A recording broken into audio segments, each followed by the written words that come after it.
বললেন যে আল্লাহ রাব্বুল আলামিনের কাছে দোয়া করি কি? আল্লাহ রাব্বুল আলামিন বললেন, আমার বান্দা তোমার কাজ কর্ম সমস্ত যখন মুকাম্মাল হয়ে যাবে তখন তুমি এই দোয়া করবে। আমার ইব্রাহিম আর আমার ইসমাইলের বাইতুল্লাহ শরীফের কাজ কর্ম সব যখন মুকাম্মাল হয়ে গেল, আমার ইব্রাহিম আর আমার ইসমাইল আমার কাছে হাত তুলে দোয়া করেছে কি? রব্বানা তাকাব্বাল মিন্না ইন্নাকা আনতাস সামিউল আলিম। আমরা দোয়া কেন করি ভাই নামাজ পড়ার পর? আমরা কেন দোয়া করি নামাজ পড়ার পর? আল্লাহ রাব্বুল আলামিনের জাত তো জানেন যে কি উদ্দেশ্যে নামাজ পড়লাম।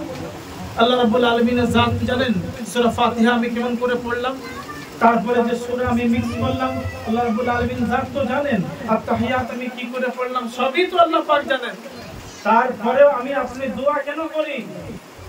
এই জন্যই দোয়া করি একবার, ইলাহা আমি নামাজ যে নামাজ আমি তোমার জন্য পড়লাম, ইন্না সালাতি ওয়া নুসুকি ওয়া মাহইয়ায়া ওয়া মামাতি লিল্লাহি রাব্বিল আলামিন। তোমার জন্য আমার কুরবানি, তোমার জন্য আমার নামাজ, তোমার জন্য আমার জিনা, তোমার জন্য আমার মারনা, মওত আর জিন্দেগি সব কিছু তোমার জন্য। রব্বানা তাকাব্বাল মিন্না, আল্লাহ এই কাজটা যেটা আমি করেছি, আমার এই কাজটাকে, আমার আমলটাকে তুমি কবুল করে নাও। কি করো? তুমি আমার আমল কি করো? কবুল করে নাও। আল্লাহ রাব্বুল আলামিন সব কিছু জানেন, কিন্তু বান্দাকে সেখানে আজিজি আর ইনকিসারের সাথে বলতে হবে, হে আল্লাহ আমার এই টুটা টুটা আমলকে তুমি কবুল করে নাও। হযরত ইব্রাহিম আলাইহিস সালাতু ওয়াস সালাম বাইতুল্লাহ ঘরকে তৈরি করে নিলেন। দেখেন আবার বাইতুল্লাহ শরীফের একটা লজিক শুনেন।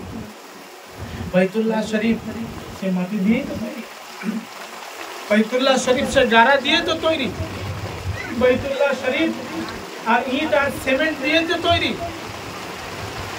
সেই ঘর আর আল্লাহর সে বাইতুল্লাহ আর আমার আপনার এই মসজিদ, এই দুটো মসজিদ কি একই?